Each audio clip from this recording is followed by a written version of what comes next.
ABB ઇન્ડિયાની આપણે વાત કરીએ અ, તો એન્જિનિયરિંગ કંપની છે. અ, ઘણા બધા સેક્ટર્સની અંદર એનું પ્રેઝન્સ છે. ઓટોમેશન, પાવર, પછી રેલવેઝ, એની અંદર એનું પ્રેઝન્સ છે. અને અગર આપણે એબીબી ગ્લોબલની વાત કરીએ તો આજે એના નંબર્સ આવ્યા છે. એના નંબર્સમાં એને જણાવ્યું છે કે એબીબી જે ઇન્ડિયા રિજનથી એની ઓર્ડર બુક 81% ગ્રો થઈ છે.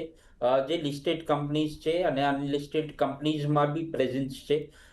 અને ઘણા બધા ઓર્ડર્સ મને લાગે છે કે ડેટા સેન્ટર્સ ના મળ્યા છે.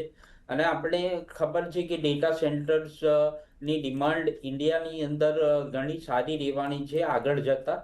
વેલ્યુએશન સ્ટોકનું થોડું હાઈ છે એબીબી ઇન્ડિયા લિમિટેડનું, બટ ઓપોર્ચ્યુનિટી ઘણી બધી સારી છે. તો જ્યારે બી આ સ્ટોક અગર કરેક્ટ થાય છે તો લોંગર ટર્મ પર્સપેક્ટિવથી બાય કરવાની સલાહ રહેશે.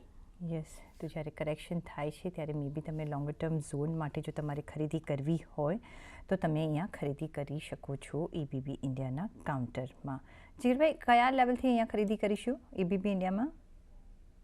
એબીબી ઇન્ડિયામાં એઝ ઓફ નાઉ બાઇંગ કરવાની સલાહ નથી. રીઝન એ છે કે જે રીતે સ્ટ્રક્ચર બન્યું છે 22 એપ્રિલના એક હાઈ હતો અરાઉન્ડ 7,822 અને કરન્ટલી આપણે ત્યાં જ છીએ. અને ઓવરઓલ આજના પર્ટિક્યુલર સેશનમાં પણ રિજેક્શન સમવેર એ જ પર્ટિક્યુલર ઝોનમાંથી આવ્યું છે.